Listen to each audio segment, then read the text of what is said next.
Had a little listen to his podcast, huh? Dude, it's educational. And besides, I've been wanting to listen to this one.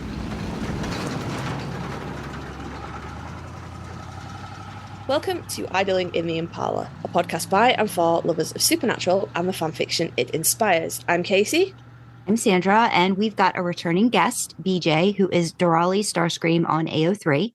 It's been almost a year since we had a proper author interview chat with BJ. Since then, she's been working on and posting her double-booked fic.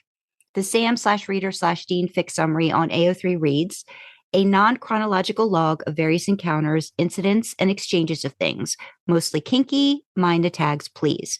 This brief summary doesn't even begin to scratch the surface of the themes and characterizations lying in wait for a reader to uncover under mind-blowing smut. Kasey and I have chatted about this fic here and there, and we thought it might be time to gently take this author to task. Luckily, BJ agreed. Thank you for joining us, and welcome back to the podcast, BJ. Thank you for joining us. Hello. So it's been a while. I know you've been with us on Discord, and again, we love that you are part of the backseat on Discord. And I feel like thank you. We've gotten a chance to really, get to know you a little bit more through just like conversations, chats, and I love your wit. You are the wittiest. I love it. Yes. I love it. I'm sure I said this the last time you were on, but you would fit in real well with British culture. You've got that biting, sarcastic wit. My sarcasm speaks to your sarcasm, and I really enjoy that. I love that. There we go. We vibe. Yeah. We vibe. So I was re-listening to our first interview this morning just to kind of remind myself of some things that we talked about. One thing I found really interesting, which I think kind of ties into double booked maybe themes as a whole that I think you explore, but you are the author, so we will get more into it, was we were talking about Omegaverse fics, ABOs, and you categorized a lot of the fics that you've read as being a shortcut past consent, and that it's very counter to your belief of Sam and Dean, that they are not wired that way. And I find that I know that Kasey and I have talked about this too. We've talked about this with lots of other authors. I think even Incogninja, when she was on and we were talking about sexual agency, just how that consent like seems to be at the forefront in the characters of Sam and Dean. I think we kind of all maybe have that vibe. And I was just very taken by that one little like shortcut past consent, which I think, probably a lot of people do in maybe one shots and different things like that, just placement and all of that. So when we talked, I think you had maybe been posting double booked the chapters I've got since September of 2022 on AO3. And I know you're up to 19 chapters at the moment.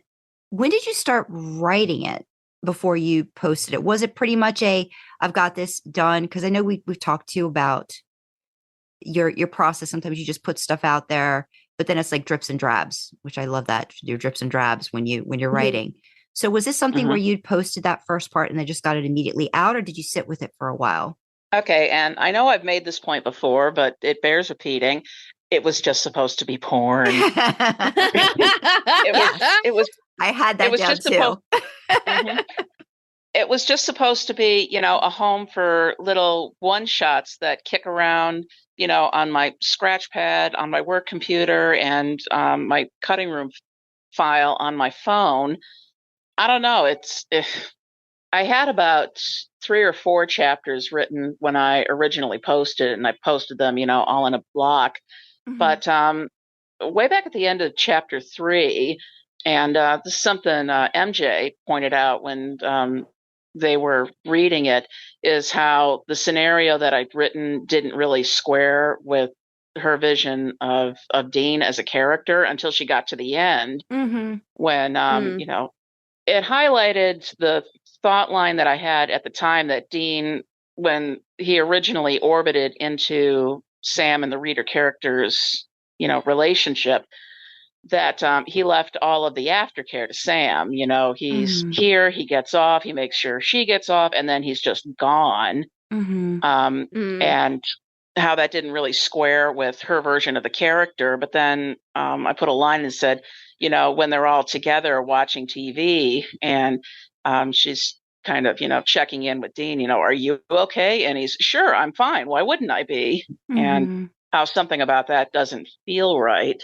Mm-hmm. As I was writing that, wind back a step, when I ripped off a scene from a book called If It Feels Good for another fic I wrote, a thing in the professional series, Mm-hmm. I thought a bit about how Dean is in canon and how that might translate to how he handles kink, Mm-hmm. and how he would have a problem with that because of his history with actual torture. Mm-hmm. Mm. No, I was just going to say, because I know that's one of the things I wanted to talk about too a little bit later was Mhm. that the Dom drop, which I think really Yeah. just you encapsulated that perfectly in that chapter. But I also like that the way you, and I know it's, it's not linear, it's, not chronological. I was talking to Kasey about this just a little bit before you came on, is that I kind of like that it leaves the reader not kind of feeling a little off kilter anyway. So you don't know what you're getting into with each scene. So you don't really know like where the placement is necessarily in their relationship right away and how it's developed. And I think the first chapter is very much set up in a way where when you read it, the understanding, you kind of get the idea the reader's sort of in on it, but not quite. And because they're not stated, immediately in the scene, Sam and Dean, it's like, okay, well, what's going on? How is this working itself out? And I like that it's just not, okay, this is how the relationship's going. You kind of have to just be in the moment with the scene and then like work around it, if that kind of makes sense. Like then like placing like the development of the relationship based off of what you're giving in each one. I really like that. I feel that that's it's just a different way of storytelling. You see that in certain movies and stuff, and it kind of like, okay, wait, like you have to like reorient, like which direction am I facing, sort of like, and how is the story progressing? I do like that part of it. And I see where you have to give yourself time based on it being like reader, well, where is she with each of the characters and the development going on there? So I liked that a lot. I think that just kind of like, it's just not the usual storytelling narrative. This happens, now this happens, now this happens. And I didn't know if you kind of explored that a little bit further as you got more into it, or just was kind of like, no, this is just how I'm going about it. And because, okay, you gave me this great backstory, AU canon divergence thing. And maybe you can talk about that a little bit more too. Because I know you said like in the beginning, it was just a couple of, smut porn stuff. But when did the backstory start to take shape? And can you talk a little bit about like when it's supposed to be set in canon and then how it kind of like shoots off from there? I'm going to be reading this more or less verbatim from a note that I wrote when you sent me that question. Yeah. When I realized I had a story on my hands as opposed to just porn, the question became where to tie it into the characters we recognize. I knew that I wanted soul-free diet Sam as the entry point, and that's a phrase I love and will continue to use. I love it. That's what he is. He's get you caffeinated, but there's always that sense that something's missing, and he leaves a horrible aftertaste. Yep, I love it. Which put the initial encounter early season 6 when he's still bombing around with Mr. Campbell.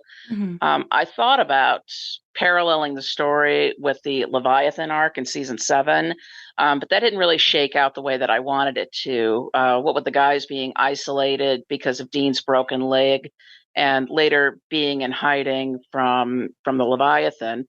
And then there was Castiel. I knew the story that I wanted to tell really didn't have a place for him. Sorry, Cass fans, it's true.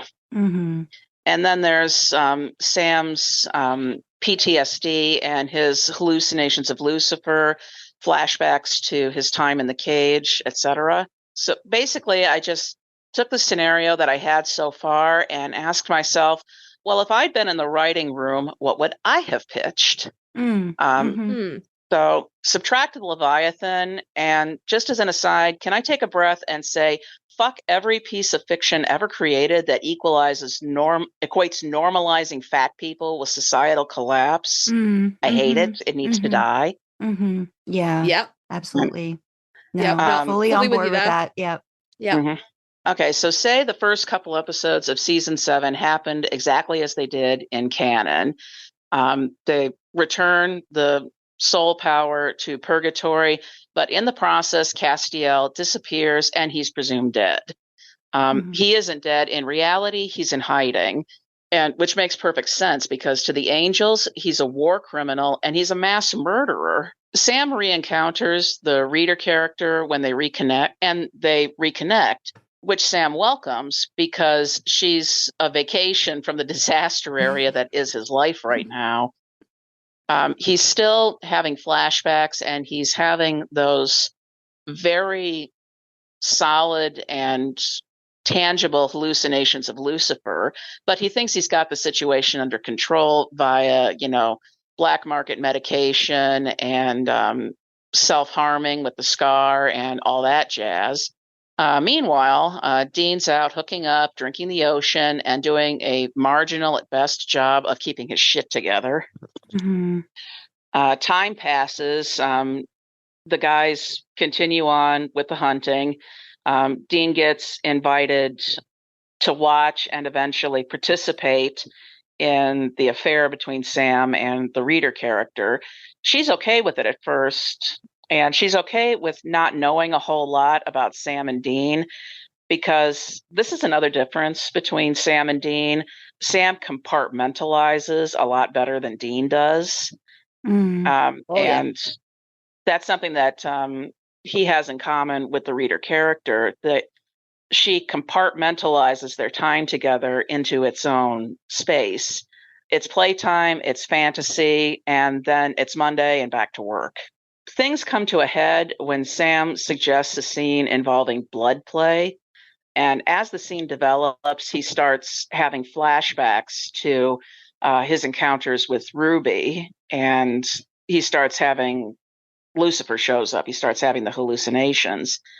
The reader character doesn't know what's going on. She still only knows Sam as the guy who orbits by and fucks the hell out of me every so often. But she can tell that Sam isn't in the correct headspace to scene right now, so she safe words. And Sam freaks and runs without providing aftercare. Which is fucking Winchester. What a surprise! Oh, what a fucking surprise. And which causes the reader character to take a step back and seriously think through her relationship with Sam, that for as intimate as they are, she knows nothing about him, not really. And that Sam is, above all else, a responsible and careful dominant. It was central to her judgment of him as a person and his character. When that turns out to not be the case, she drops the ultimatum: either let me in or get out and stay there. And Sam thinks it over, and over Dean's objections, decides on the former. He decides to let her in. He sends the package to reader character with all the supernatural books, including the unpublished ones, which in my headcanon cover events up until the end of season 6. I love that. Supplanted with personal notes and real world documentation, newspaper clippings and so forth. Like, I think I included copies of Sam and Dean's birth certificates and their death certificates, plural. Their scrapbook would be a hell of a read, I gotta say. Oh, it would be so good. Please, we need this. Somebody do that. So while the reader character is digesting all of that through, meditation and a lot of wine, the guys start brainstorming ideas with Bobby on how Sam can somehow get Lucifer out of his head once and for all. They hit on the idea of visiting a psychic and basically confronting Lucifer's presence head on and just banishing him. They get back in touch with Missouri Mosley, who was tragically underutilized in the series, in my opinion. Absolutely. Right? Yeah. Right. It wouldn't even have to have been a regular thing, just pop by every season or so, how are you doing? Get your feet off my furniture, etc. Yeah, do like a yes. Jody or Donna. Just have something would have been great. She But got I replaced just with think Pamela. I just think the mom aspect of it was really interesting too. Oh no, I fully agree. I wanted more Missouri Mosley. Oh, and her with Mary, I would have loved to have seen an interaction or exchange that way. I wanted that, but she could not have behaved towards the boys the way that Pamela could behave towards the boys. And as we all know, Supernatural is nothing if not sexual harassment personified. So, and that's like fair.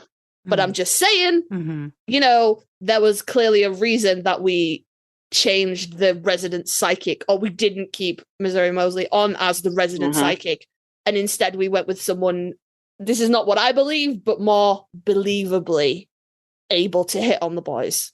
I also think too, the actress just got really, she was doing well. You probably could get her back.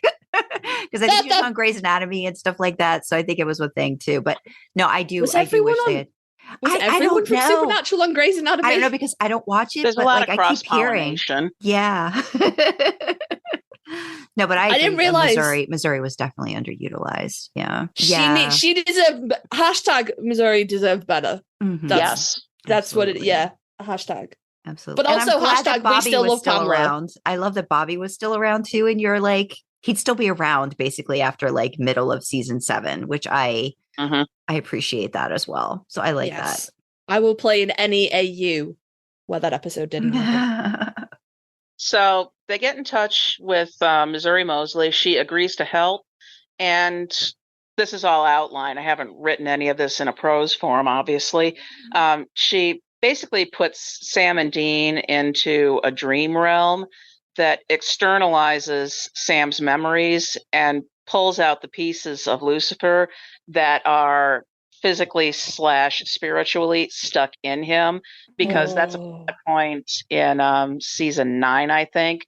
When an angel possesses a vessel and leaves, bits of them are left behind. So I think there was a physical aspect to Sam's situation in season 6 that just kind of got codified later. Well, that's interesting though too, when you talk about that, because I definitely agree. But then thinking about how much that was even like thought about with Dean and Michael. Do you know what I mean? Like, I don't really, once they wrap that baby up, you're giving them too much credit again. No, I'm not trying to give them credit. I'm saying I don't really think it was talked about, because I think they just had to move on and they were getting ready to finish the series anyway. So I was like, we're just not even going to address the fact that there could still be some, residual Michael going on in Dean after they figured it out, I'll spare you all the tangent on the problems that I have with that arc. Okay. Good. We're probably don't feel compelled. Like, fully share them, but Sandra will be cursing both of us.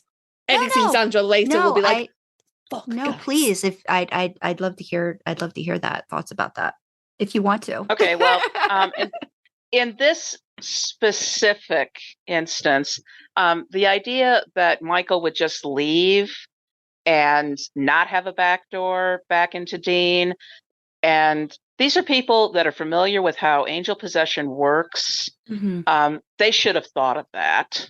They should have. That should have been first on their checklist of shit that can go wrong with this scenario. Yep. That should have been addressed, even if it was just a couple of sentences on screen. Yeah. And now, one of the things I love about Supernatural is they have a lot of faith in the intelligence of the audience, but we do need a little information so we can draw the conclusions you want us to conclude.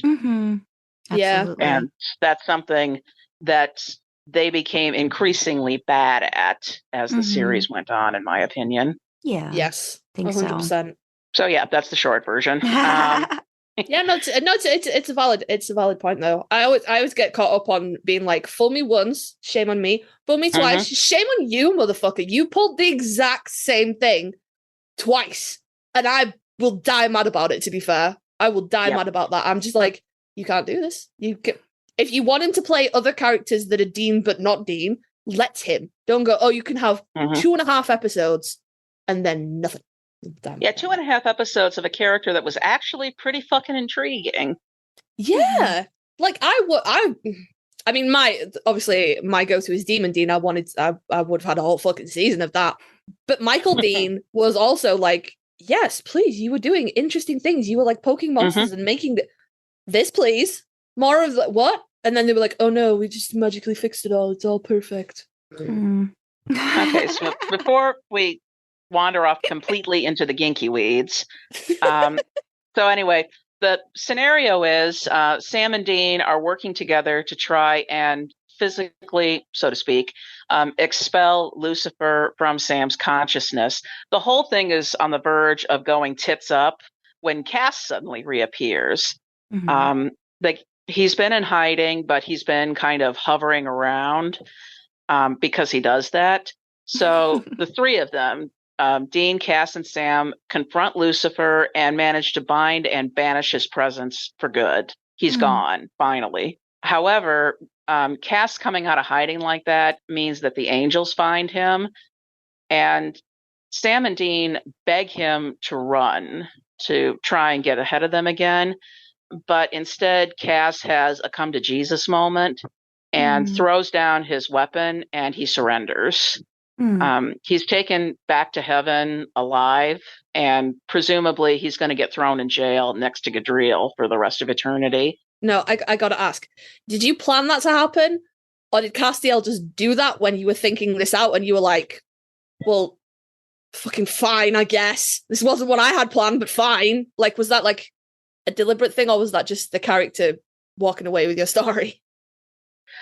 Well, this isn't really my story. This is all backstory that I don't have any plans to write. It's just the logical thought line, so I can continue with what I really want to do, which is, Sam Dean reader threesome. We all want that. I ain't proud. We are very glad. We're all grateful that that's the story you want to tell for sure. Yeah. I like the character. I find Castiel intriguing, and I respect the actor. But there are aspects of how Castiel was handled in canon that I think could have been handled better.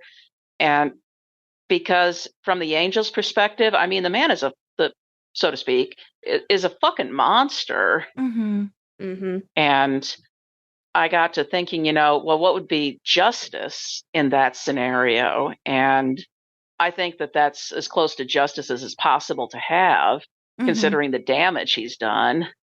Right.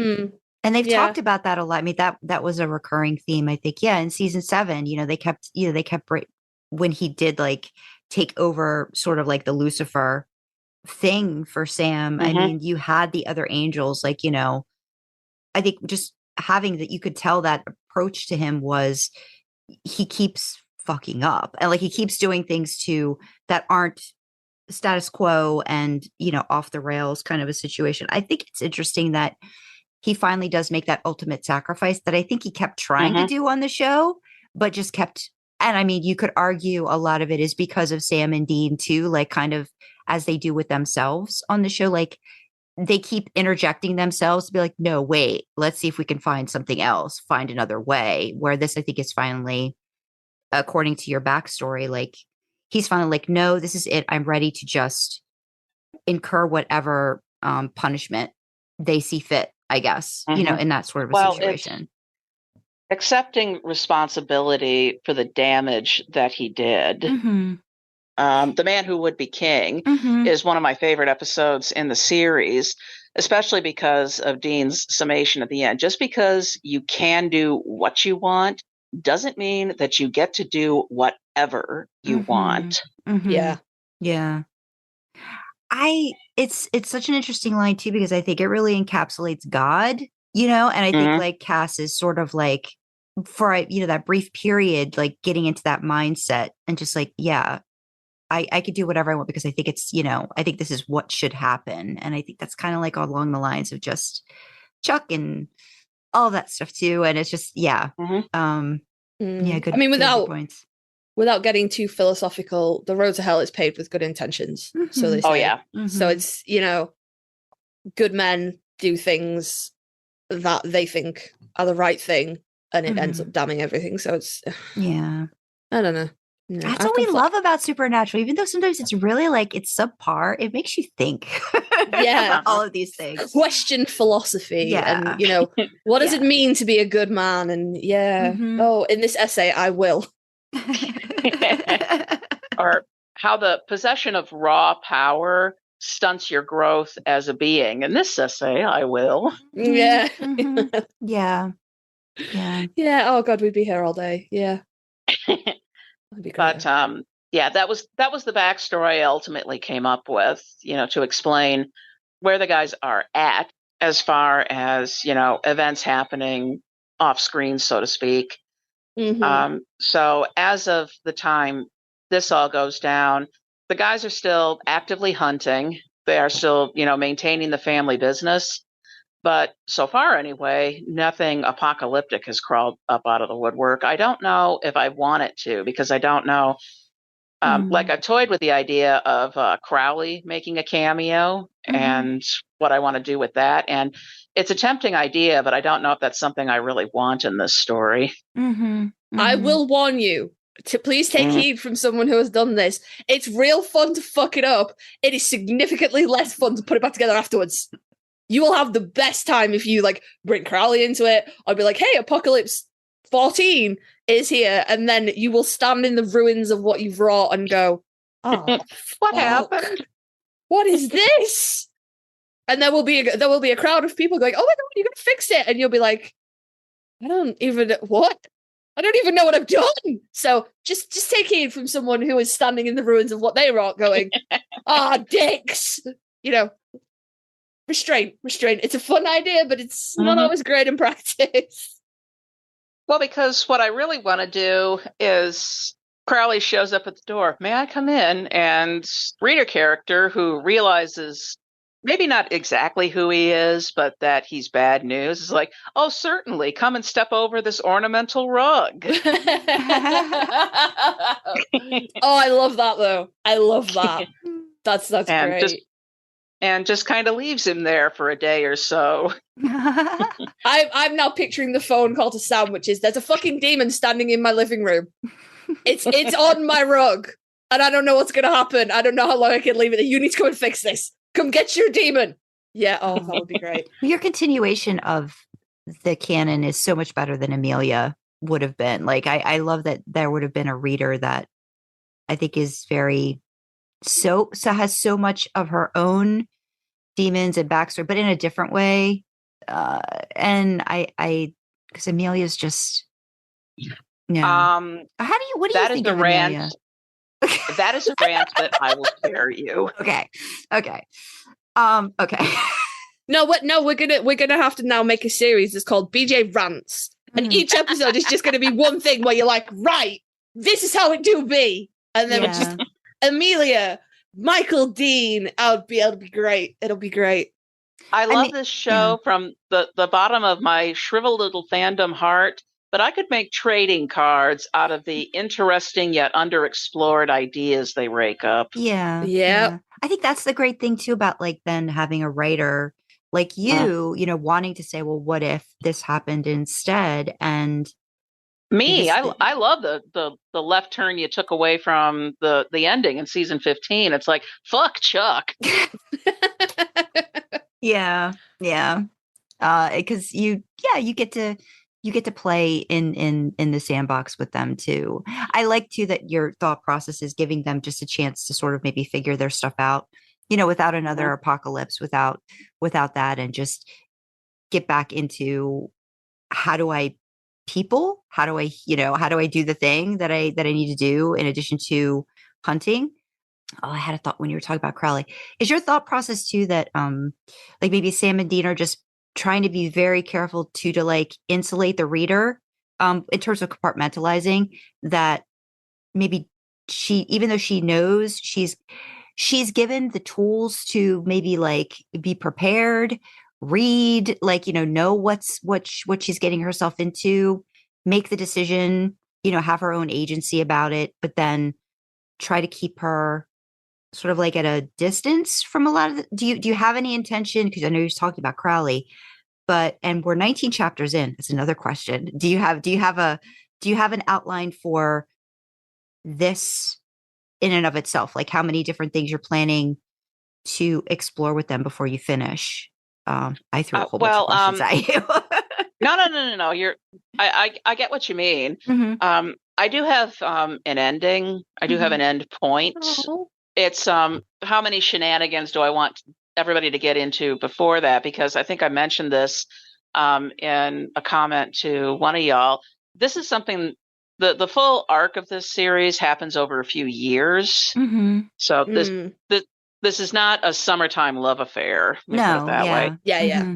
But as far as, the reader character dropping her life and joining them on the road, no. Yeah. I have no plans of doing that because unlike a lot of the other people that they encounter, this particular reader character understands that that's a recipe for disaster. Trying to slot herself into a system that as dysfunctional as it can get, Sam, Dean on the road together, saving people, hunting things, the family business, that is a system that works. Yeah. And introducing a third party element, somebody who is not trained, who barely knows what they're doing and has no aptitude for any of the things they do routinely is not a good idea. Yeah. I love those montages where, you've got the character that's going to turn into this badass and just knows how to do everything. But the reality of it is no. That's not the way that works. I think as well, though, I know certainly for myself, when I write, there's a real desire to give Sam and Dean something stable as well. So I can really see like, oh yeah, maybe it'd be fun to write the car wreck that would be the reader joining them on the road. It's soothing to give them this stable place, this like I won't go as far as to say a home base because I don't think their relationship is that. But the home would go with them is kind of like I think where you're going at, like like almost like having that reader person like be that connection. No. Okay, different. Okay. Yeah, no, I like the idea of the reader not going on the road and staying home because I like the idea that they have this space that they can come back to, and it's like I wouldn't call it home because I don't think that any three of them view their relationship maybe that way. I mean, BJ can correct me if I'm wrong, but just Not the yet, idea, just the idea that there is just this place that they can leave everything at the door, and they're only there for a tiny little bit, and then they do have to leave and pick everything back up. But just for this little moment in time, they can just leave it all at the door and just be stable. And again, I was thinking about this today because too, I'm thinking like BJ, your stuff and Kasey, yours. I'm always amazed at how I will tell you and I think I'm doing it to myself, but I'm also like, I don't know how sort of dark or kinky exploration my brain wants to go in some situations. So like I was looking at a lot of like my bingo stuff and I'm like, oh, this would be so great. But I'm thinking Kasey could write the shit out of this, it's just like, or, BJ would know exactly how to like explore this kink, in this way. And I'm very much in awe of, I think, all of the different strengths that each writer has. And I think it's a great like potpourri or mix of everybody's willingness to some extent. Like, I don't know if that makes any sense, what my willingness point is to explore. I know what you mean. Certain things. No, with certain characters. I get it. And I'm just in awe of that. And that's kind of why too, with Double Booked, I was just like, we've been talking a lot about, and like Kasey's FVF, like their fact versus fiction stuff that they've been talking about a lot. I just felt like everything in Double Booked, BJ, was hitting all of these points that we've been talking about a lot. And especially like the rack stuff that you explore with the characters. do you, and I know we've talked about like lists of ideas, but are there any like ideas that you have kind of like left by the wayside that you're like, no, I don't think I'm ready. I don't want to explore that in this particular story or anything like that. But can you talk about like, especially the reader and her journey and, like going through a lot of these different sort of like these kinky situations, role play and stuff like that? I don't know if any of that makes sense, but just like the No, I think I got exploration. you. Okay. Yes. If you could, I would love it. First of all, I wanted the reader character, the sub you, I wanted her to be a distinct character because I found I'm working off of the old anywhere but here format, and which second person present tense. But I found those stories work a lot better when the characters are characters in their own right, instead of just ciphers. Right. And said someone who I wanted to play a little bit with the idea that just because someone is submissive in bed, that doesn't mean that they're passive. Yes. And that became my starting point with the reader character. She is a sexual submissive, but she is not a passive partner. She assumes responsibility for making sure scenes are mutually pleasurable. And she does her best to make sure her DOMs aren't doing all of the mental labor. I think that that's strictly, but at secondhand, I have no firsthand experience with this. It seems to me that's a trap that kinky couples can fall into, where the Dom assumes all of the emotional labor in the relationship. Yes, we talked about this. Yes. Yeah, that might from the strictest definition, that might disqualify her from being a quote unquote true capital S submissive. But the reader character is only submissive when it comes to sex. In real world relationship land, she is an adult partner, and she can and she will assert herself when necessary. I love that. Yeah.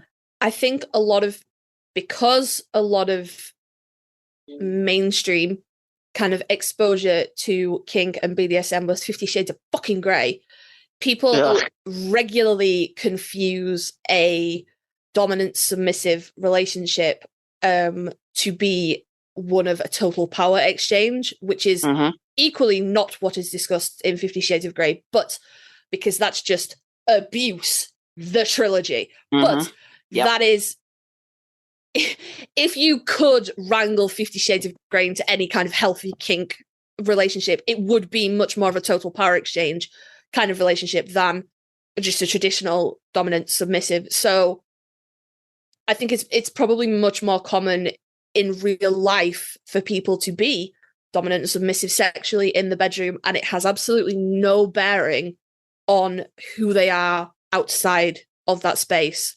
But because 50 Shades... Well, it's a bit of a side swipe, but bear with me a second. Back when I was working for the Bank of Evil, I was working in their call center. Banks are just evil on the face of it, but this is the Bank of Evil. One of the call centers in general as well. Just this was early days as far as internet, early 2000. God, that was a long time ago, like mid 2000s. And they had firewalls up, so you couldn't actually go anywhere on the internet. One of the few sites that you could load was one of the newspapers in San Francisco who ran Dan Savage's advice column. I think he's a psychologist, and his forte is sexuality. Name's familiar. And one of the letters that he got, I don't remember the advice, but the letter itself stuck with me, was a grown kid whose parents were in a 24/7 Dom sub relationship. And no, it was one of the parents that was writing in. The Dom said, I have my kid here, and he thinks that he grew up in an abusive household because apparently the nuance that this is an agreed upon relationship dynamic. This isn't abuse. So that somehow was never communicated to him. So how do I handle this? And that scenario kind of left me, how would you handle that? Explaining build a fucking DeLorean and you go back in time and you put a condom on, or you pull out, or she fucking swallows, because you do not bring children into a dynamic like that, because you are non-consensually involving someone else in your kink, and that is one of the biggest no-nos. Oh my God, I literally was like hand over mouth clutching pearls as you go through that. Oh my fucking God. No! You apologize profusely and you pay that kid's therapy bills for the rest of his goddamn life. Is what you do. Yeah. You know, drawing a very clear line, if only in their own minds, going back to Double Booked, between, you know, this is playtime, it's not real. There is a power exchange going on, a pretty profound one. You know, the reader character is handing her control over to these people, and they're taking it and doing what they want with it, and she gets an erotic charge out of that. That's what being a submissive is. But it is fantasy made real. Yeah, I do like that about this. I really do feel it has a lot of. Yeah, go ahead, Kasey. Go. No, I was just going to say that is, you know, that exchange of power is inherent in any kind of. I mean, without getting too much into it and turning this into an FVF, you exchange that kind of power in a vanilla relationship. You know, it's not the same. It's not the same intensity maybe, but it's always a power exchange when you do something like that. But I think the thing with Double Booked is that everyone is on the same page and everyone is. Well, except for it's Dean. Just a game. Dean's learning. I think Dean's almost like the one that didn't get the manual and then gets the manual, like, you know, along the way. No one told Dean. Yeah, bless him. Well, that's another thing that popped up when I was thinking through, you know, the logical through line of this and the internal, you know, logic is that, quoting the fic directly, as pretentious as that is, Dean's sexual experience is so broad that you don't stop to think about its depth. Oh, yeah. Because he's had a grand total of one long-term relationship. And the little bit that we see of him and Lisa, I mean, they were sexually compatible, God knows, but we have no idea if it ever got to the level of trust where they really started exploring, you know, the thorny side. Yeah, because I still think in that situation, he was still playing a role. I don't think he even gave all of himself in that, you know? Yeah. Lisa came with Ben, not the other way around. Yeah. Like I mentioned earlier, Dean's history of torturing, being the one inflicting the pain, he's trained to get personal pleasure and satisfaction out of inflicting pain. And I think that would make kink with him risky just on the face of it. And Dean's dealt with it by not engaging in that part of his sexuality at all. But now here he is confronted with a person who is asking him to do that. And this popped up as early as chapter 3 when, so Dean puts the reader character in a position where she breaks a clearly stated rule. She orgasms when she's not allowed, and he whips her with a strap and draws blood. Her consent for this treatment was secured in advance. She could have safe worded at any time. She wasn't gagged. And the experience was thoroughly wanted and enjoyed, and she didn't regret it at all. It still drags up memories that Dean is desperate to keep private and repress and just not deal with. Both because of his own shit and because he sees Sam and the reader character being together and her making Sam happy in a way that Dean's never seen firsthand because he wasn't there when Sam was with Jessica. So he doesn't want to screw that up. So his, you know, you shove it all down and you don't deal with it and you move on. That's how he deals with stress. And the idea that the idea that he could just, you know, talk to the reader character and she could help guide him through that never occurs to him. Talking? We don't talk. What are you talking about? We don't do that here. Well, and this might be an exercise for the viewer, and feel free to disagree with me. But when Dean has achieved, when Dean's put himself at risk like that, the specific scene that I flashed on was when he tells Sam about what happened in hell, being stuck down there for 40 years and eventually breaking under torture. Sam didn't handle that terribly well. Yeah. He wasn't as supportive as he could have been.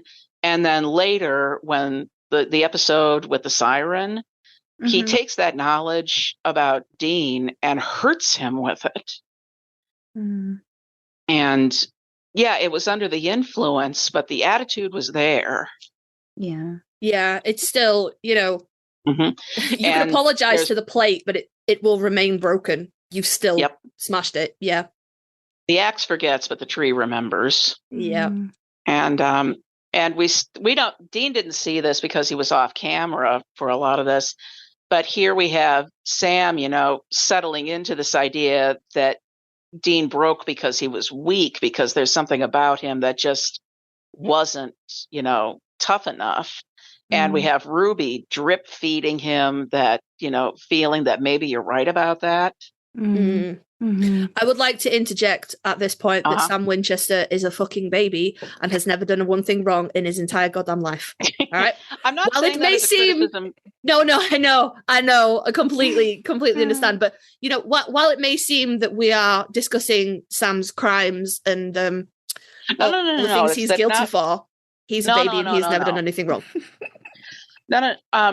It's another thing that I like, particularly about the early seasons, particularly about season 4, is that looking at it again, when you know what happens at the end, it doesn't lose anything, because you can see how Sam was manipulated. Nobody's an easier target for a con than somebody who thinks he's too smart to be conned. Yeah. Yeah. And that's Sam down to his toes. He thinks that he's, smart enough and has seen enough that, I'm not talking about trusting her. I'm talking about using her. And that completely discounts that this is a demon who is several centuries old and was specifically picked for this job because of her abilities as a con artist. Yeah. Yeah. So, Sam's decisions were not made in a vacuum. He was under the influence physically because of the demon blood. And he was already under Ruby's power at that point. So the short version of that is when Dean trusted him with some very personally relevant information, Sam didn't handle it as well as he could have. And I think that taints Dean's interactions with him and with people in general ever since, in a small way. Yeah. So coming back to the original point, I'm sorry. No, I love it. We love it. Go. When I know that Sandra wanted to talk about this, fast forward to chapter 11, when the reader character and Dean are alone for the first time and being intimate. And Dean has a scenario where, things fail to launch. And she finally puts together that something is wrong and they need to have a minute to talk like grown-ups. It just never occurs to Dean that the reader character would never judge him or ridicule him or reject him for having hard limits and things that he won't do. That idea never occurs to him. It's like, maybe I don't really enjoy, beating the shit out of you until you bleed. Maybe that's something I don't want to do. And the idea that maybe he can just say that never occurs to him. We did baby. We had a conversation recently about like how the boys are framed on screen, like their sexuality, different things like that. And I think one of the points is how Dean is he's like a tool, I think for a lot of characters too. And I think that being that instrument or whatever that like gets the things done in scenarios, especially like being in what he dealt with in hell and being the torturer, I think, definitely bleeds over into like you were talking about. And I mean, I'm a Dean. I'm all about Dean. That chapter 11, that discussion that she has with him, that they finally talk, and then the exploration that then he's given sort of like a little bit of control in how he would dom, which is a little like it's not what you expect. Absolutely love it. It's like all of it's beautiful. All of it's amazing. Expanding on the idea that Incog Ninja had in The Kind of Girl You Like, when she talks about the contrast between Sam and Dean and how they would be as doms in the bedroom, you know, where Sam is the one, you know, the authoritarian one, you know, still a caring person, but the one that is making and enforcing the hard limits. Yeah.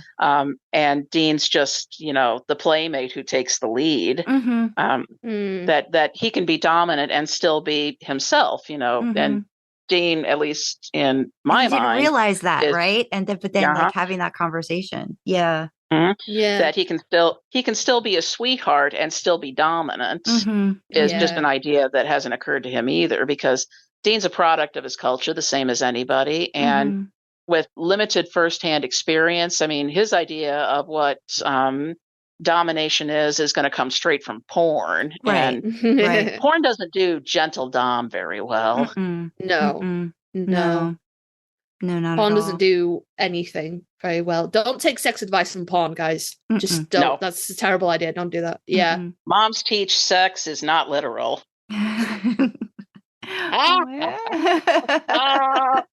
Yeah, don't take sex advice from porns.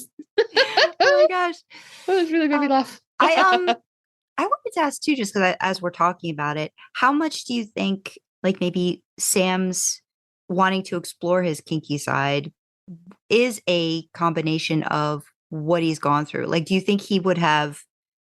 This has been headcanon, but do you think that's a can of worms to open right there? But I mean, do you think he would have explored anything? And same thing talking about with Dean. Like, do you think Sam, but Sam especially, just because of all of the different trauma, I guess, is what I'm getting at, like losing a soul and all of those things. Do you think that maybe opened him up to more kink exploration than maybe he would have, say, pre-Solus, pre-Sam diet, soul diet free, soul-free diet Sam. Soul-free diet Sam. I mean, have you thought about that? Like, do you think that I'm glad you asked that question. Okay, good. I'm glad I asked it. That sounds like that's the kind of declaration that comes before a massive thwomp of paper is dropped on a desk and go, I have prepared a presentation. In this essay, I will. Well, not so much an essay, but this is something I've given a bit of thought. It's a headcanon of mine that Sam's time as soul-free diet Sam made him aware that the more unorthodox side of his sexuality, it wasn't just a feature of his relationship with Ruby, because let's face it, they went there.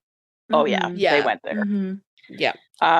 She identified and brought out desires that he's always had. Let me put it this way. You know that scene, I think it's in episode 3 of season 6, when the third we man. see, yes, carry on. when we see the cold open, we have Dean, you know, having his dream when he's taking a car nap, and there's Sam, you know, we had a whole discussion about that. Yes, yes, carry on. Very Could not be more invested in this. Carry on. Sam is a very attractive, very charismatic man. He doesn't have to work particularly hard to hook up. Not really. The reason that he doesn't is personal preference, not because he can't. So why was he having to pay a professional sex worker for sex? Ooh. And it's because at least in my mind, one of the things that paying a sex worker means you don't have to do is you can skip the whole emotional connection part, because soul-free diet Sam is incapable of emotional connection. That's not what he's there for. You don't pay. What's the bit from the Criminal Minds episode? You don't pay a prostitute to sleep with you. You pay her to leave. Yeah. And I think Sam has those desires, but he compartmentalizes. And I know that's a word I use a lot when it comes to Sam, because he has very firm firewalls over aspects of his life.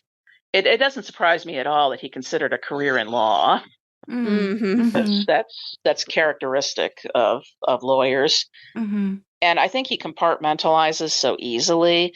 The idea of stepping into and out of a fantasy space feels completely natural to him. You know, like, okay, hunt is done. Now I'm going to go and play with my girlfriend. Yeah. Except she's not really a girlfriend. She's just, you know, a person who is into some of the same things and doesn't ask questions I'm not prepared to answer.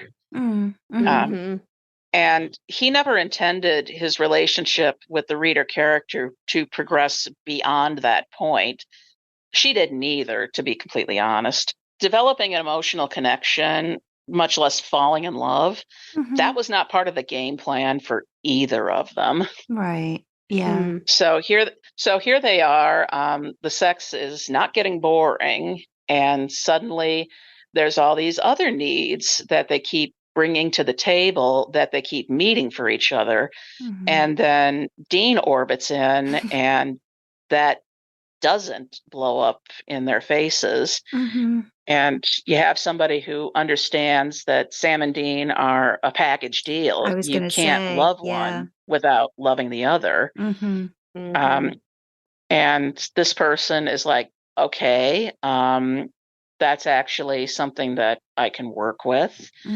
And so she makes a conscious decision to make sure that it's never an either or situation with them. So a throwaway line in one of the chapters, you know, where the negotiations over who gets what time, you know, and scenarios and so forth. The reader character is not privy to those discussions. She doesn't have a say in which of them gets to play. That's strictly between the guys, because it has to be. She made a conscious choice and refuses to be a reason that those two would ever fight with each other. Yeah. Oh, I think that's so many good points, with especially like the package deal, and like not being the wedge, but being like almost like the part that can enrich the relationship in a way with them. And again, letting them, I think Dean too, especially letting Dean not have to make the decisions in a lot of situations, which I think he likes, you know, like wanting to give Sam that authority in that kind of context. Like it's almost, I mean, and I don't even know if this is a thing, but like when you're, and forgive my ignorance, but like if you're talking about like, say, is there like a tier system? Like, you know, like Sam's the big dom, Dean's the little dom, and then it's like reader, you know? And so would that ever shift? You know, if it does shift, I would think Sam gives Dean the control, or gives Dean the baton and goes, here, this is, you know, this is when you get to do that sort of thing. Am I on point at all with that? Or I see where you're coming from, but no, I don't see it working out that way. okay. Because Sam and Dean have shortcuts to each other's thinking. Like Dean takes the lead just because that's the habit. He's the oldest. He's always been in the lead. Yeah. But if you're talking about authority to make decisions, they trade off. And they do it so effortlessly, you don't even notice they're doing it. Yeah. Absolutely. So that kind of, but that, when I said, oh, you've opened a can of worms there, that's kind of what I meant. Because it's really interesting to hear you, BJ, like sort of detail how you view them kind of like coming into kink, and, you know, finding out who they are and what they want and how they like it and things. I view myself personally like Sam and Dean on the edge of a knife. And it's kind of like one of those magic eye pictures where if you look at it one way, you see one thing. And if you look at it another way, you know, like, is it a bunny or is it a fucking duck? You know? And you can see both, because while I completely see how you have interpreted them to be dominant in this way, I think you could put them in the exact same circumstances and come out with two subs. And I just think that's so fucking interesting to play with. And there's no like, obviously in fandom there are like people that are like anti-bottom Dean or anti, you know, like Dean's not a sub and Sam's not, you know, like there are people that have hard lines on this and that's fine. But I don't, because I just, oh my God, it's impossible for me to pin it down, because I can see the same circumstances and go, this is a hard dom top of Sam. But the exact same circumstances, I can see this is a completely submissive Sam, you know? And the same with Dean. I think it's so fucking interesting. Well, because control is a hot button issue for both of them. And that can manifest in either direction, you know, where you need to have the control in order to feel like you're engaged in it enough to enjoy it, or you're so tired of being in control, you need to give it up to somebody else and just, you know, be in the moment and let somebody else do all the heavy lifting. While we were like, while you were detailing like how it's come to be through double books, I was thinking of the kind of subs that they would be after this same set of circumstances, and I can truly see a submissive Dean who is submissive not particularly because he wants to give up control, but because he needs to know that he is useful to somebody. That's all he's ever known. That's all he's ever been, is a tool, and he needs to feel useful to a dom, you know, male or female. Like I'm not picky. This is a het series, but he needs to feel useful, important, valued in someone's life, you know? Cared for. Yeah. And again, and then equally, I can take that exact same sub and go, no, he's a sub because he wants to feel precious. He wants to give his dom something they can't get anywhere else and feel like he matters just because of who he is, not for what he can do. And oh my God, it's like a kaleidoscope. You can see so cool. Is one of the things I love playing. Yeah, I'm gonna be honest, that's one of the things that moved me away from like reader insert het fix towards Wincest, is just because you can shake him around and something different comes out every time, and it's so much fun. Kicks junkies a little further back under the bed. Shut up. Go beat under there quietly. You know, apart from that, it's fucking great. It's great to just shake them around and see, you know, what configuration they fall into this time. Yeah. Well, and this is a credit to both the writers and the actors, playing them in ways where they can be interpreted in so many different ways and yet still have them be distinct personalities. We know who these people are. Yeah. I don't like giving credit to writers, but I give full credit to Jared and Jensen for the incredible acting that gives us these characters that you can just shake up, and you know, it's a snow globe. How will it land? It's so fucking cool. So cool. Well, how aspects of their personality manifest in intimacy is a subject of endless fascination. Yeah. I mentioned this in our last conversation about how I think being presented in a format that didn't let us see a whole lot of details about how the guys are in intimacy, at least sexual intimacy, I think it was a net positive for the series, because it would have gotten derailing if they'd been able to, you know, get into that in any kind of detail. Yeah. But it did leave some really fascinating questions unanswered.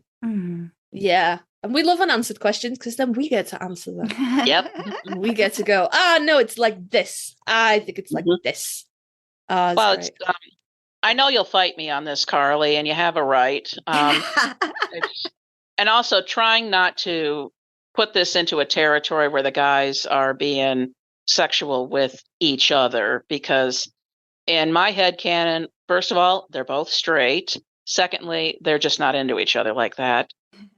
Fair enough. They're just not. Yep. You're probably gonna want to hold on to that, because we have a listener question that's gonna just hold on to that.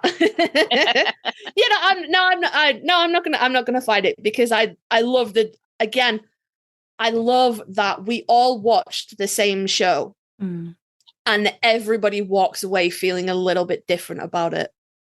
And that is good art at its finest. Well, you know? the guys are dysfunctionally intimate, but that doesn't necessarily mean sex. I think Sandra referred to it as enmeshment. I've seen it referred to as littermate syndrome.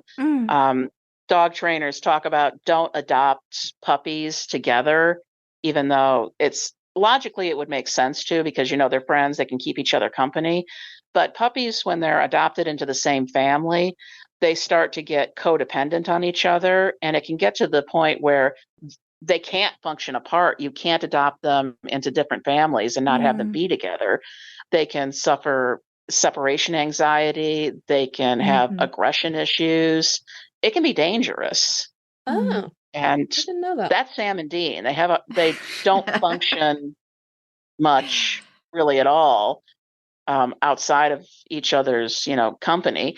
And it doesn't even need to be constant company the way it is on the show. It's like I think a scenario where it just can't be separation, right? Yeah, where they're I see them getting a duplex, and they each have their own families, but every evening after work they have dinner, and then they're out on the porch together doing the King of the Hill thing. Yep. Yeah. Revving their fucking motorbikes at 10 p.m.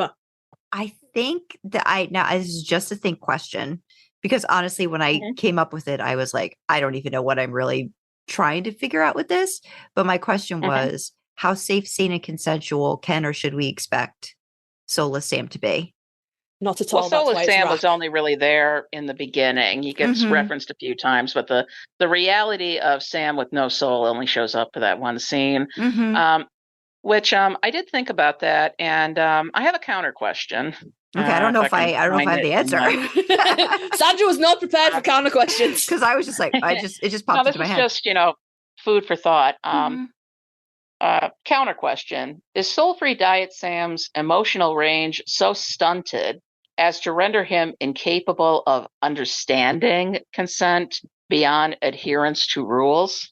So, I mean, that was the question in like Clap Your Hands If You Believe, right? Like it was kind of like they kept kind of like figuring stuff out, like in his head, like his ability to, I think, follow a rule, I think is there, just not maybe understanding. So I don't, if we run with the idea that Soulless Sam is essentially a sociopath, and once again, not trained as a psychologist, I'm probably not using these terms correctly. Just bear with me, please. Sociopaths can obey rules just fine. Anybody can do that, but they don't. The unspoken, stuff that might, have exceptions are things that they struggle with. Like they don't understand the emotional rationale, I guess you would say. Like Soul-Free Diet Sam, like say Patchouli Chick. If that scenario had turned, spicy, Soul-Free Diet Sam would stop immediately at a safe word. But what if consent has clearly been compromised and yet there's no safe word? Like, yeah, I mean, so Patchouli Chick if he's is not given the rules, right? Like he wouldn't Yeah. necessarily. Okay, gotcha. Like, obviously Patchouli Chick was probably not under the influence. I think she's just naturally that chirpy. Yeah. What she had Sorry. That was funny. the initial encounter in Double Book, it does fall outside safe, sane, consensual because there was kink involved. Sam ties reader characters' hands, and the rules and the boundaries were not discussed beforehand. This was a spontaneous encounter in a bar. The encounter was totally consensual, so there wasn't, we're not talking about a rape scenario. Right. But there wasn't much in the way of a safety net in case things had turned bad. And the reader character would have no way to know this, but whether or not Sam with no soul would be capable of comprehending that something is not right, I think is a question worth pondering. Yeah, because at that point, he didn't even know what was going on. Like with him, like I said, he knew he was with something the was camels. wrong. Yeah, but he didn't know what it was. So he might have had the assumption, I understand all of this and can can't do this the way that it needs to be done. No, I need to go. No, I need to go. I'm sorry, I'm pausing the plan. I need to go. If we take the premise that double booked is some places it is saying consensual and some places it is rack, and that is fine because there are certain things in kink that you can't do if you're playing under SSC rules, just the nature of the beast. Like you can't be like, my blood play is safe, sane, and consensual. No, it isn't. Shut up. Sit over there with your rack and be quiet, right? So if we take Soulless Sam, could you argue that that is rack from the reader's perspective because she doesn't know what she doesn't know? And I'm not saying for a single second that that is a true non-consent or, God forbid, a rape scene, because it is not. No. I just think that's interesting to ponder. Sam is aware that something is wrong with him, but he doesn't know what it is. Reader is not aware that there is any problem. How much consent can be given? Beyond the guy, beyond the guy, hooking up with a married woman on 2 hours acquaintance, the inherent wrongness of that situation. Well, yeah, apart from that, just kick that over there. apart from that bit, how much consent can be given between two characters who do not truly know what is going on, but are going, fuck it, see what happens, Just think that's an interesting point to ponder. Kasey, I want you to ask your questions. I have questions. Okay. I will hand the power to you, BJ. You can take your listener question now, or you can take my questions now, and we'll save the listener question for the end. Let's get your stuff out of the way first. Let's keep this semi-structured. Sort of. To be fair, my stuff is actually not all to do with what we've been talking about, and the listener question is my stuff's random. But okay, we'll go with mine. My list of questions that I asked guests has been expanded, and I'm gonna be honest, they're not my questions. They have been given to me by someone else who's like, you should ask guests this. And I'm like, yeah, all right, that's cool. But this one is mine. This first one is mine. Okay. That I asked someone else first, but now I ask everybody, what is your favorite dinosaur? I don't know. I don't have very many strong opinions on dinosaurs. I love the T-Rex from Jurassic Park, but, I was young when I saw that, and that scene was so awesome. Rexy, she's so cool. We love Rexy. That's cool. You don't have to have an answer, but adults don't ask other adults what their favorite dinosaur is enough. And I am going to be the change I want to see in the world. So I ask people, if you have a favorite dinosaur, what is it? But that's cool. Okay. Question the second. These are now gifted questions. They're not stolen. They were gifted to me with permission. Where did your screen name come from? If you are comfortable to disclose, you don't have to. Oh, sure. Well, this is, I think I mentioned this in our first call. I originally came to fan fiction through Star Wars. And like everybody, the very first thing I did was fixate on a character that I had an intense infatuation on, invent a reader insert, and give her a name. Dara is her name. That's shortened version of her name. And Dara was a compromise between, your fault, you deep dove on this. That's fine. That's cool. A kitten that my sister and I got when we were kids. And Dara was a compromise between the name she came with, which is Dark, and the name I wanted to give her, which was Daria. And the Li at the end made it Dara Lee, and that became her first name, Dara Lee. And Starscream was because an acquaintance of mine had turned me on to Transformers Beast Wars, tragically underrated series, and I thought those two sounded good together for a Star Wars character name, Dara Starscream, the captain of the Screaming Eagle, and deeply in love with Obi-Wan Kenobi. Oh, that's cool. Yeah, the fic was never finished, but the name, when I was searching for an email address, I figured out the words were totally unique. Nobody claimed it yet, so that's what I went with, and that just became my internet handle. Oh, that's so cool. That's so cool. I love that. See, look how good these questions are, Sandra. They're so great. Yeah, that's great. Absolutely. We get really good stories from people about where their screen names came from. Okay, question the third. Are you currently, obviously we've taken you to task over Double Booked, so you can be like, yes, I'm working on the next chapter of Double Booked. But are you currently working on anything? Is like anything in the pipeline? Is there anything that's Any hearts that are beating particularly loudly under the floorboards?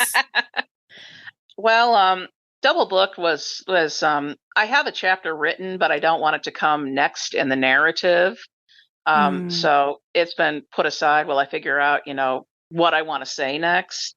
Because it's not linear, so it's not a matter of, this happens next chronologically. It's a matter of what do I want to say about these characters next. Like, I'm pretty sure Dean needs a turn, but I need to figure out what he wants to say first.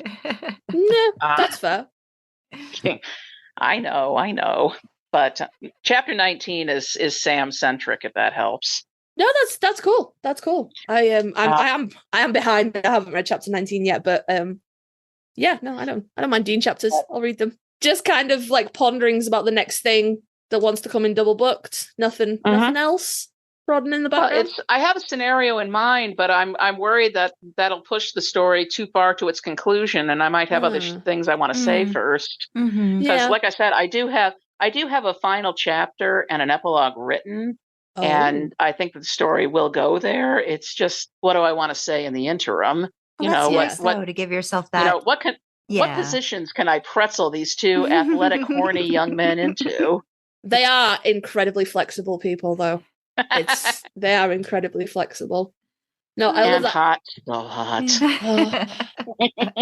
Yeah, like honestly, it's kind of a problem. Like it affects my life in more ways than I'd like it to. It does. Can I just say as well that I love, like, I cannot write non-linear. I am very, and then this, and then this, and then this, and then this. Like that's how my brain processes.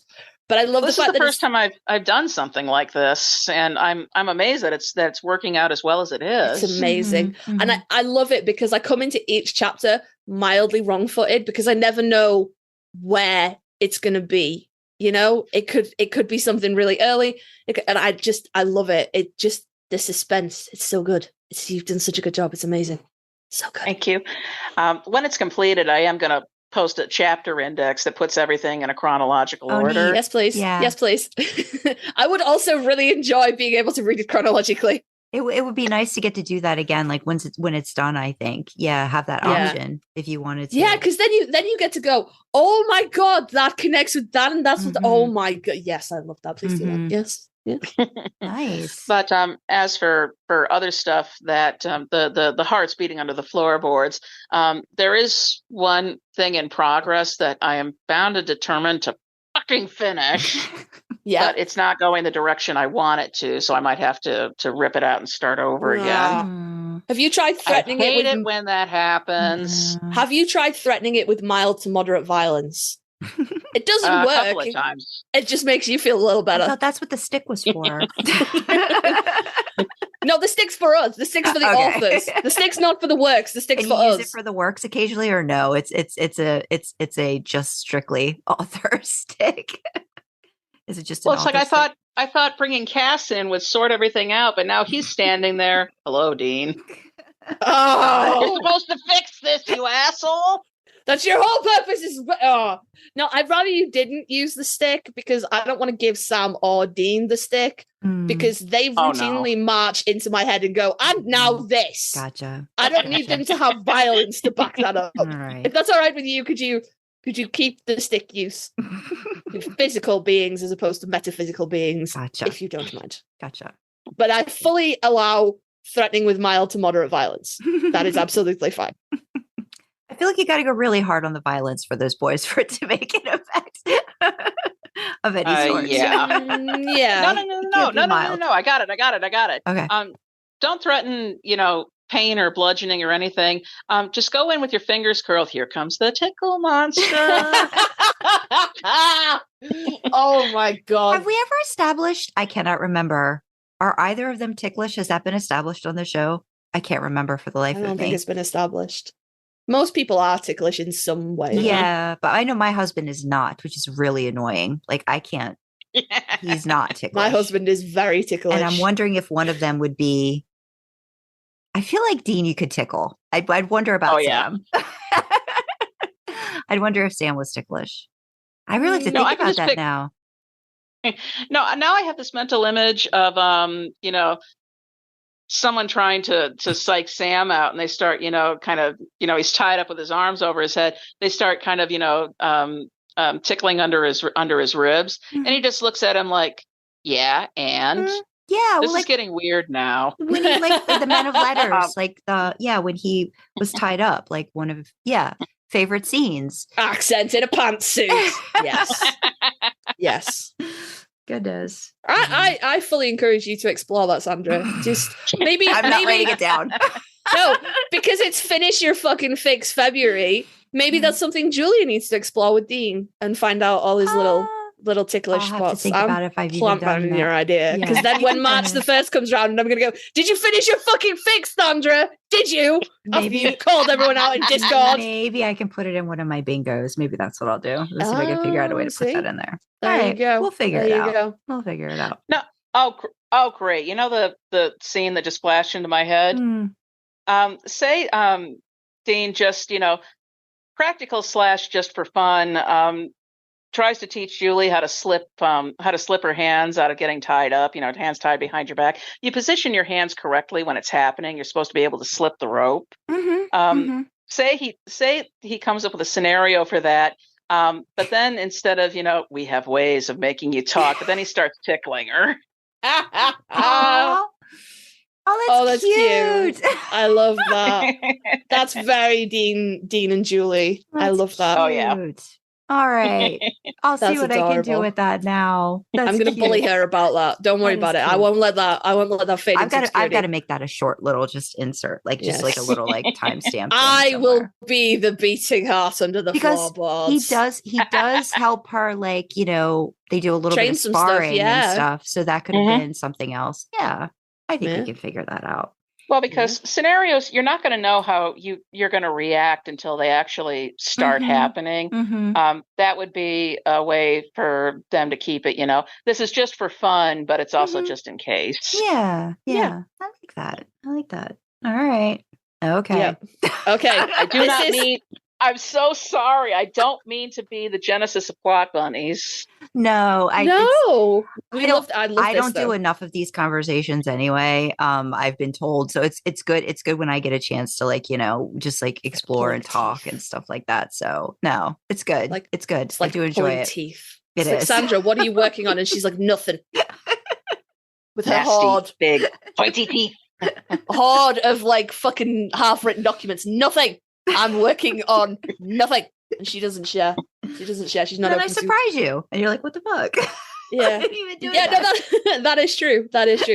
Alrighty, last question. We don't have a last question song, but maybe Sandra will put the last question audio in from a con. I don't know if she does that or not. I just say it. Like, I don't know if she does. You're welcome. No. Sorry. Okay. That was out of my control.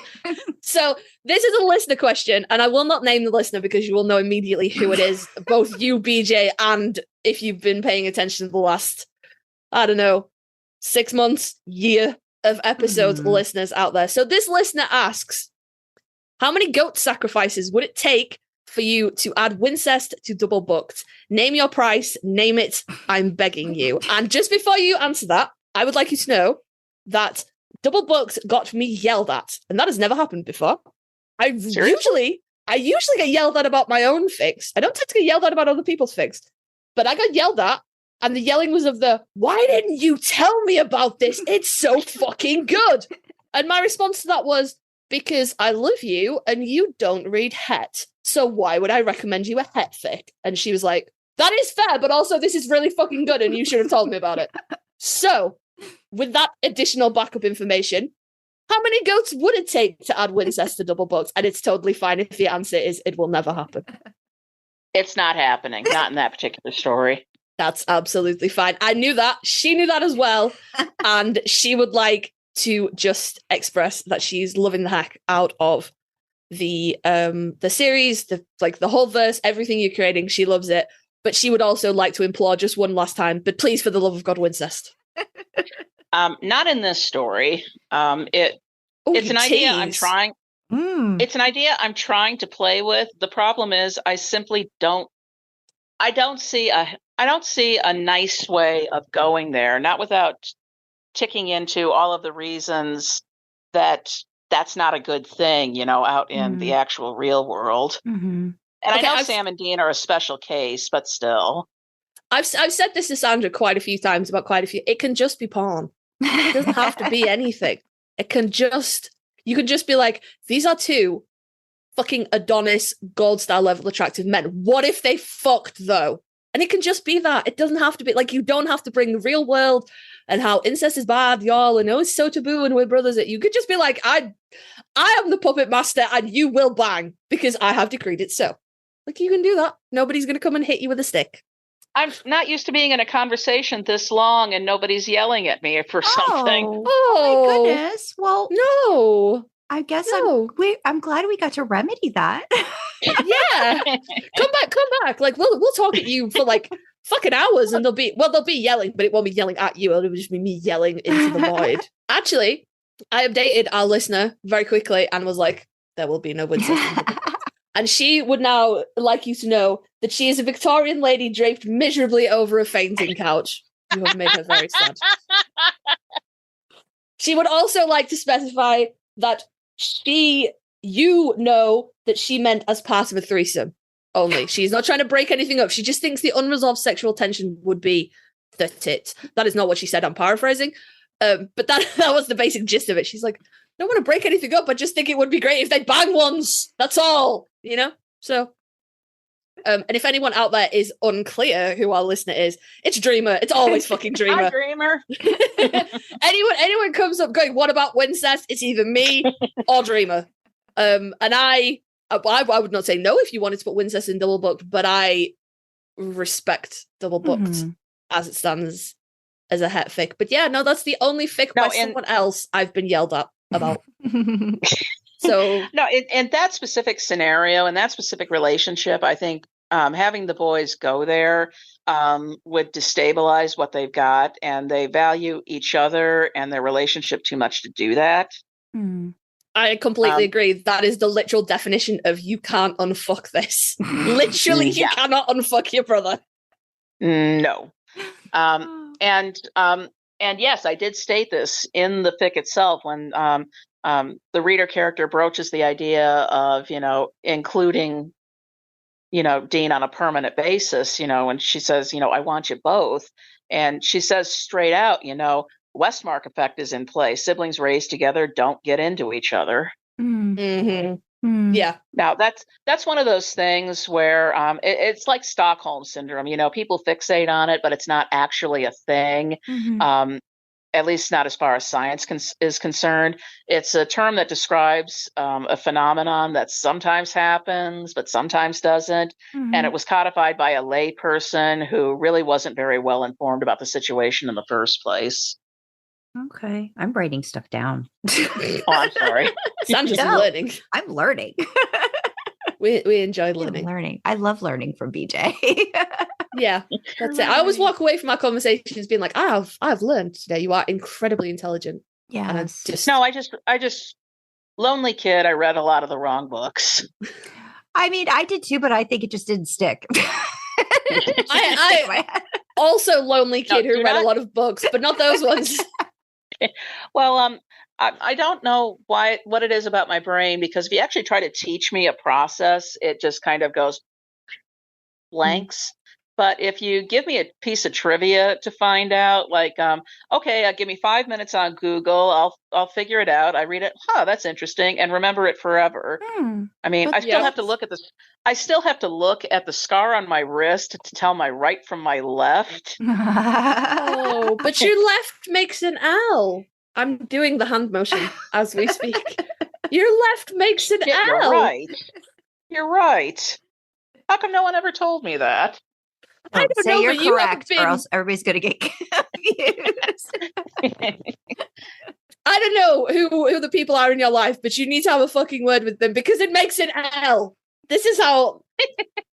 I thought this was how we taught children this. I thought this was it makes an L. This is a. I don't know what to tell you. I've never thought of that either. What it makes an L? Yeah. Well, but even then, you mentioned, I forget which episode it was. I think it was the one about consent. And we mentioned it here too, learning from picking up stuff just from things that you encounter in your daily life, that can be dangerous too.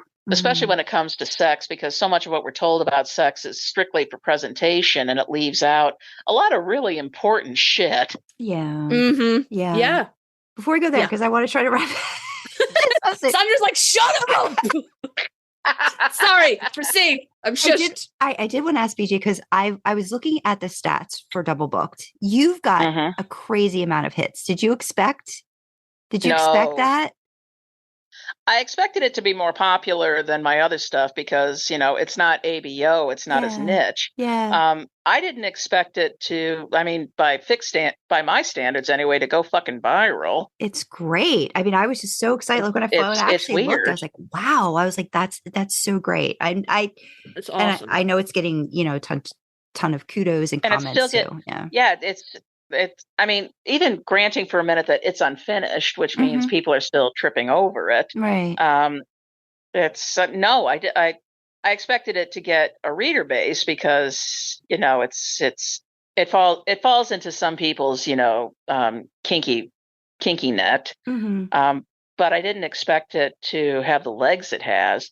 I didn't expect it to be as popular as it is, and I didn't expect the story to have the legs it got. Right. It was just supposed to be porn. I'm going to keep coming back to that because it was just supposed to be porn. Yeah. That's all it was supposed to be. I think we've all three of us at this exact moment in time have a work in progress that was just supposed to be porn. And it's now it's this. Yeah, I guess I'm older and wiser, and it's the porn requires a backbone now. Yeah. Unfortunately, I think we've all come to that conclusion in one way. When it comes to certain work, it has. No, I remain resolute in this. Okay. It can just be porn. Okay. No, I think it can. I think BJ had mentioned it too. Like some things I know in like a previous interview, some things just don't feel like they need to be expounded on and like really detailed as much. But there was obviously something in this story that just kept popping up and needed it. So, yeah. Well, pacing is a thing that exists. And you might have had, I had a lot of fun looking up. It was a blurb that I wrote when I was going through an Uncharted phase a few years ago, where I had to figure out symptoms of hypothermia. But all of the resources that I found were for people that had fallen through ice into water. And that wasn't in play in this scenario. And I found out a lot of really, interesting little data points about that, like hypothermia patients start warming up again. They can feel overheated and actually, try to get out of bed and go back where it's cold. You need to have somebody handy there to make sure they don't do that so they warm up normally. Okay. It's like, that's interesting, but I can't put that in the story because it'll be something that, fucks up the pacing. Causes an issue. I didn't know that. I know about Dark Kasey making an appearance. I know about what happens when you die from hypothermia and the steps that lead up to hypothermic death. Not so much on the surviving hypothermia side of things. So today I have learned more.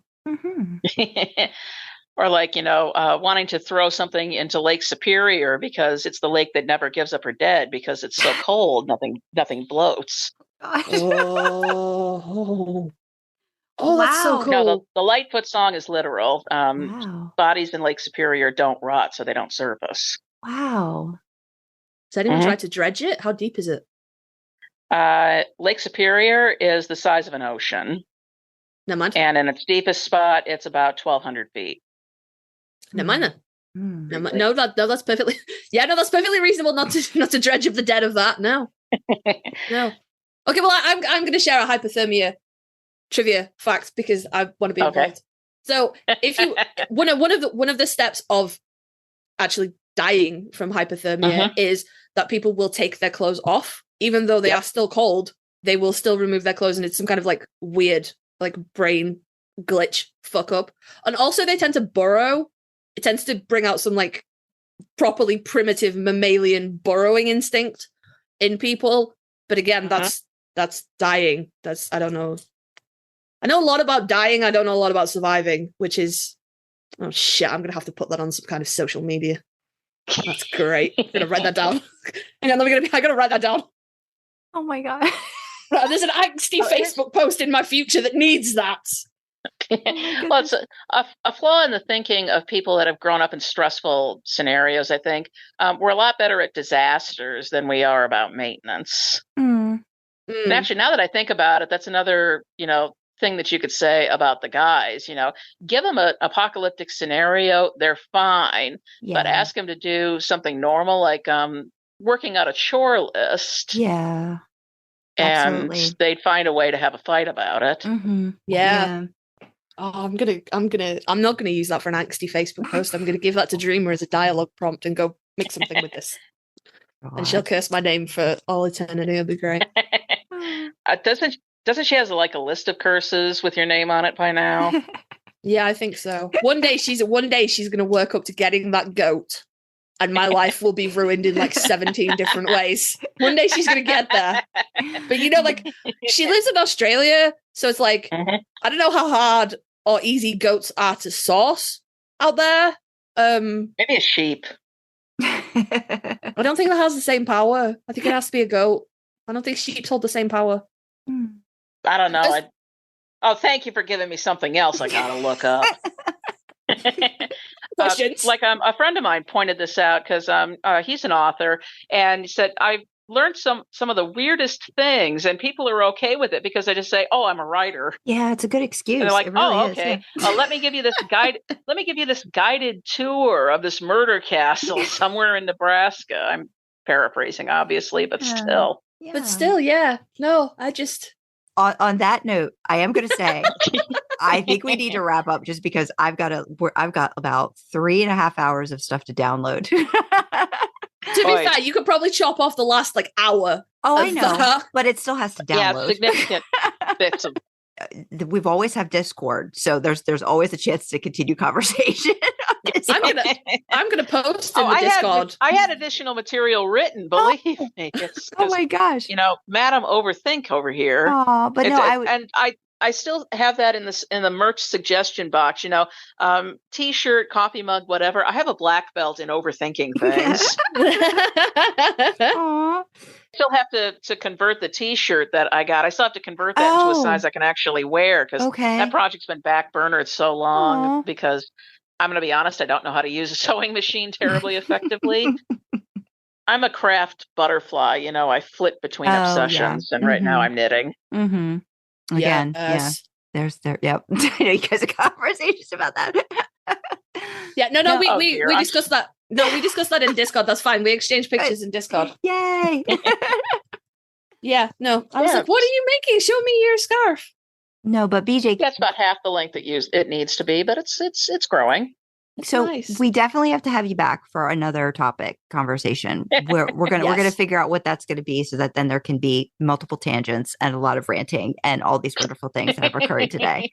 I really do appreciate you taking time though to talk about Double Booked in a lot of detail. It was really great just to bounce around thoughts. Everybody's different stuff that's going on and writing in general. And I'm glad you're in our little community on Discord. It's fun to get to pop in and just see how everybody's doing and just randomly say things. And I'm glad we have a voice channel in there also, so these things can continue.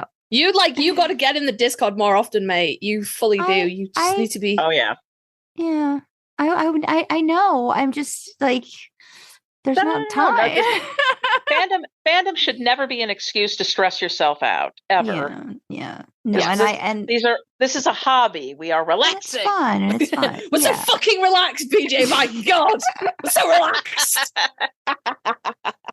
It's like the question has come up, at multiple points over my life. You're really good at X hobby. Why don't you sell your shit on eBay or publish? And I didn't have an answer for that until relatively recently.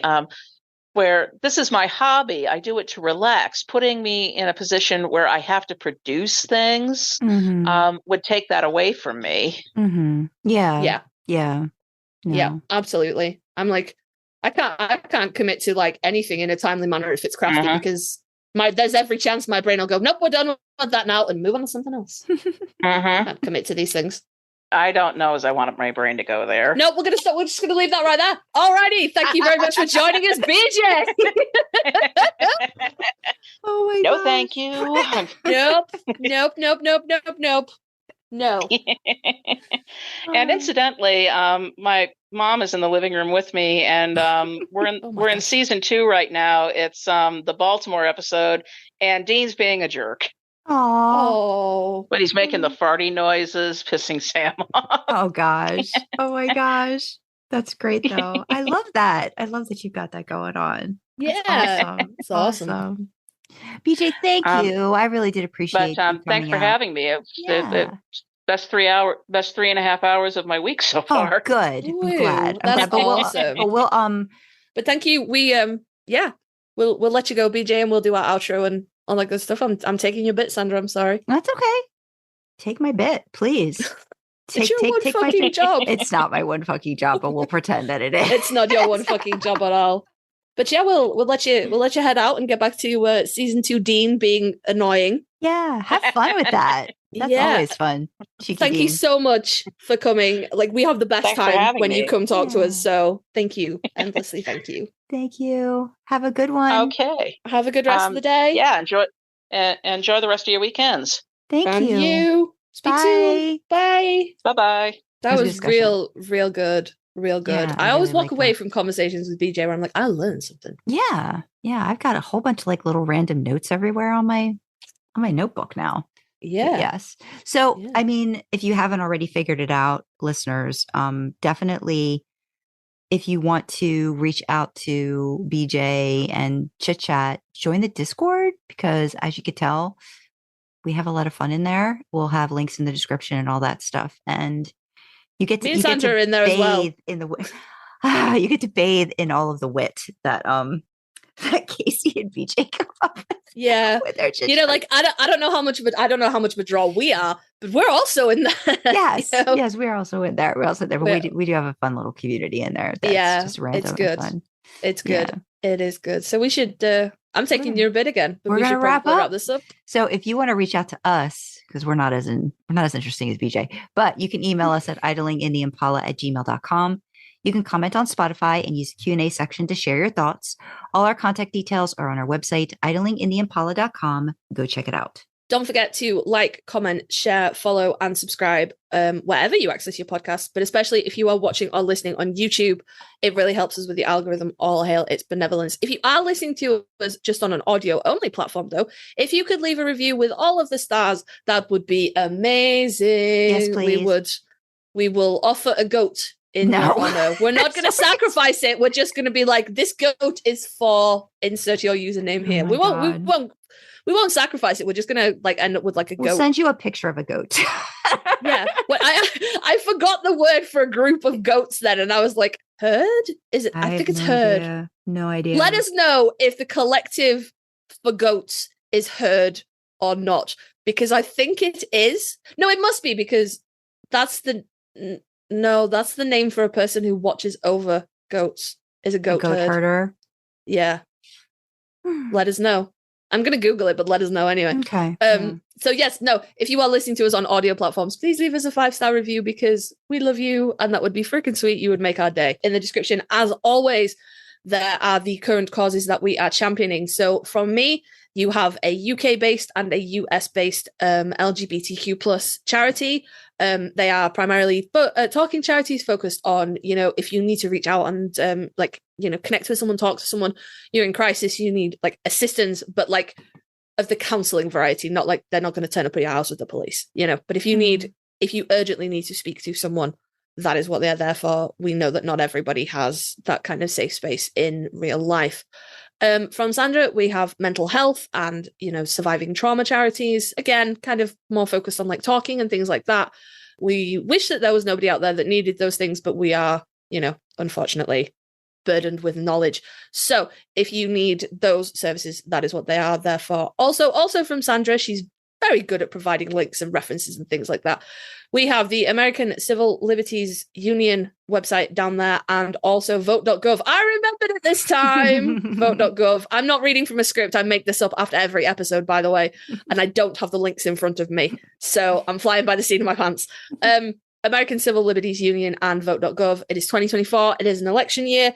And as always, to bastardize both the Rocky Horror Picture Show and the Tenacious D cover of Time Warp, it's a jump to the left, not a step to the right. Let's keep it blue, guys, all across the board. But those links are there for you to keep up to date in voting rules, regulations, things like that are happening in your area. Keep yourself appraised and updated as we head forward towards November. It is already February. We're already 1 month into 2024, which is scary. And as always, it is our hope that by the time these episodes come out, these links will no longer be needed. But at time of recording, it is the 3rd of February, and they are. So we are championing, spotlighting, highlighting any other adjective that means drawing attention to two charities that are both on the ground and working with people in the Ukraine that are still being affected by Russia's unlawful invasion and war in Ukraine, and in Gaza, that's, you know, Palestinians that are being affected by Israel's war with Hamas. And the war is with the group Hamas. It is not with Palestine and the people of Palestine. They are unfortunately innocent bystanders and victims. So the charities that we are supporting are World Central Kitchen and Doctors Without Borders. As the name suggests, World Central Kitchen is providing food and Doctors Without Borders is providing medical care. Now, this is not a political thing. We're not coming at you from a political angle. I'm not particularly interested which side of the line you fall for either of these conflicts. The fact is, from a humanitarian point of view, there are people in the Ukraine and there are people in Gaza that are trapped, that are cut off from basic necessities, and they need assistance. Nobody in either of those places asked for war, and we are just trying to get the word out so that these charities can keep helping those people until, you know, eventually at some point somebody will step in, maybe. I don't know. We don't know. It's depressing. We're hoping, you know. So it's not political in any capacity. It is purely humanitarian. And, you know, for those charities and all of the charities that we champion, we are not asking for financial donations. If you are able to donate to them financially and help them keep helping others, that would be amazing. And you would have both their gratitude and ours. But even just sharing the links around on social media, drawing attention to what is happening in the Ukraine and what is happening in Gaza, because as we all know, the news cycles in the West, they move incredibly quickly and they move away from these things incredibly quickly. But that does not mean that the conflicts are not still happening. So share the links around social media. If you can give financially, you know, without putting yourself in a bad financial place, that would be amazing. We practice what we preach here at Idling in the Impala. We have made donations to both World Central Kitchen and Doctors Without Borders. But, you know, just sharing the links, getting the word out there that just because they're not on the front page, these conflicts, these atrocities are not going away. And as always, at the end of that, and again, I make that up every episode, guys. I don't have a script or anything. I don't even have the links in front of me. I probably should, but I don't. But with that, we will say thank you to BJ for joining us in the back seat. What you hear or have heard in this episode will be but a fraction of what has actually been discussed, because as always, when we get to chat to BJ, we go on tangents that take us to the wildest and best places, and we love it endlessly. Absolutely. So thank you to BJ for coming on. Thank you, listeners, for joining us in the back seat, and we will see you next time, guys. Bye-bye. Bye.